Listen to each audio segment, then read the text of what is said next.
Фигуралар тізбегі белгілі бір заңдылықпен орналасқан 51-ші фигура қандай дейді. Сөйтіп та бізге фигуралар тізбегін береді. 5 бұрыш, шаршы, 2 жұлдызша қатарынан тұр, 3 бұрыш және 2 шеңбер. Одан кейін байқасаңдар 5 бұрыш пен шаршы қайталанып кетіп жатыр. Демек бізде қайталанбай белгілі бір заңдылықпен орналасып тұрған фигуралар жетеу.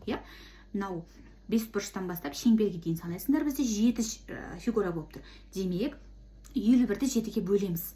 51-ді 7-ге бөлсек 7-тен беремін 49, 51-ден 49 азайтсам 2 қалдық қалады.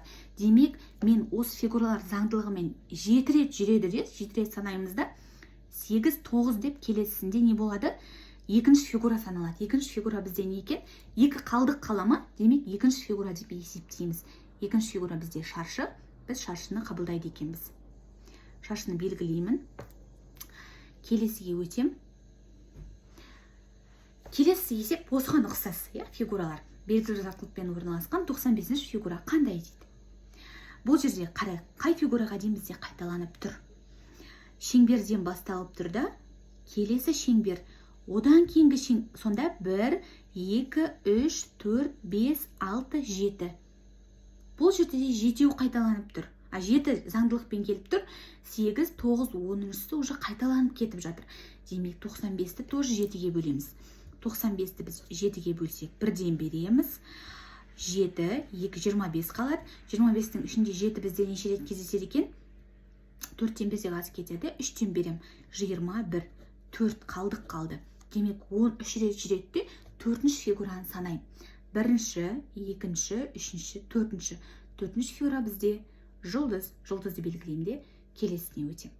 Енді қарайықшы, әріптер тізбегі белгілі бір заңдылықпен орналасқан 75-ші әріп қандай дейді? 75-ші әріп. Әріптерді назар ауып қалайық. А, С, Д, Л, М, Н, А, С, Д қайталанып тұр. Демек біз аға дейінгі әріптер тізбегін санап шығамыз. 1, 2, 3, 4, 5, 6. 6 әріп қайталанбай тұр, Демек 75-ті 6-ға бөліп тастайсыңдар. Қанша қалдық қалады? Сол сан, яғни сол әріп біздегі 75-ші әріп болып табылады екен. 1-ден беремін, 1 қалдық, 15-тің ішінде бізде 2 рет бар. 3 қалдық қалды. 75-ті 6-ға бөлсек бізде 3 қалдық қалады екен. Демек 3-ші әріп бізде Д-ны белгілеймін. Келесіге өтемін. Енді келесіде осындай есеп келсе, мүлдем қателеспейтіндей шығарайық. Әріптер тізбегі белгілі бір заңдылықпен орналасқан 109-ші әріп қандай дейді? Тағынан беріп қарайық. Б, К, Л, Р, А, П, С. Б, К, Л-ға дейін санаймыз. 1, 2, 3, 4, 5, 6, 7 әріп.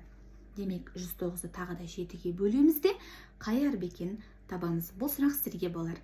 Соңғы 109-ші әріп қандай екенін комментарийға міндетті түрде жазып кетейік.